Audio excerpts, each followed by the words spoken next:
દીવના ઝોલાવાડીમાં જર્જરિત મકાનની અગાસી પર ફસાયેલા આખલાનું ગૌરક્ષક સમિતિ દીવ તથા ફાયર બ્રિગેડની ટીમે કર્યું રેસ્ક્યુ।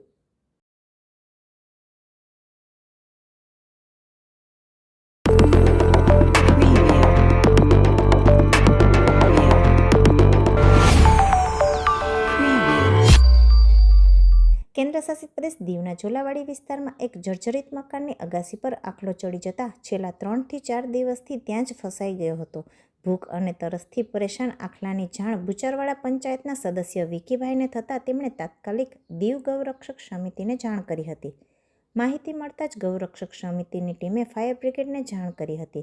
ત્યારબાદ ગૌરક્ષક સમિતિ અને ફાયર બ્રિગેડની ટીમ ઝોલાવાડી ખાતે પહોંચી હતી અને ભારે જહેમત બાદ આખલાને અગાસી પરથી સુરક્ષિત રીતે નીચે ઉતારવામાં આવ્યો હતો। છેલ્લા 3 થી 4 દિવસથી ભૂખ્યો અને તરસ્યો આખલો નીચે ઉતારવામાં આવતા જ તેણે ઘાસ ખાધું અને પાણી પીધું હતું। આખલો સુરક્ષિત રીતે નીચે ઉતરતા ગૌરક્ષક સમિતિ તથા ફાયર બ્રિગેડની ટીમે રાહતનો શ્વાસ લીધો હતો। સમગ્ર રેસ્ક્યુ કામગીરી દરમિયાન ટીમની સતર્કતા અને સેવાભાવના કારણે એક મૂંગા જીવનો જીવ બચાવવામાં આવ્યો હતો।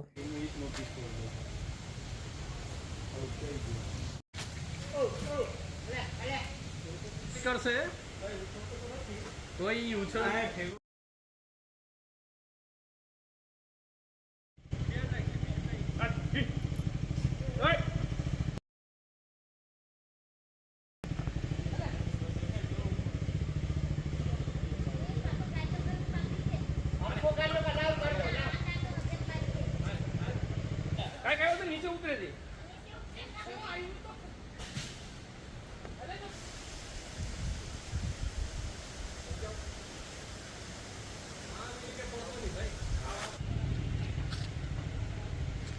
झाड़ू बढ़વું જ એટલા દેખાતું નહીં બે ચાર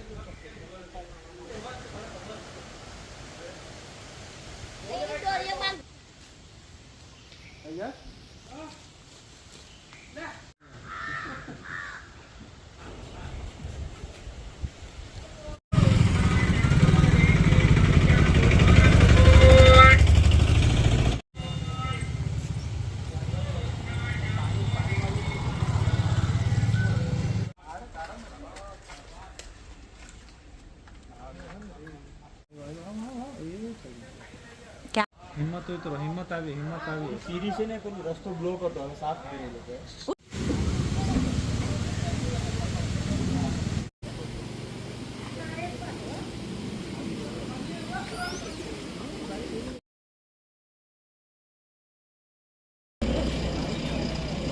આ પેલા પથ્થર મૂકી દે પીછી આ તો જરાક પેલા પથ્થર મૂકી દે આપી દે ખાવાનું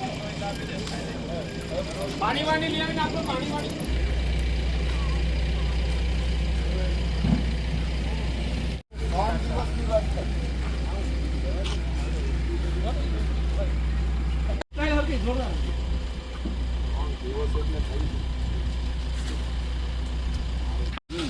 हेलो આવી જાવ આવી જાવ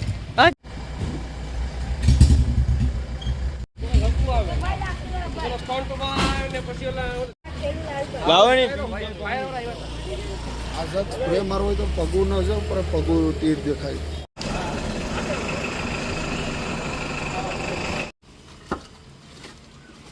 સાત બાપો એને બધી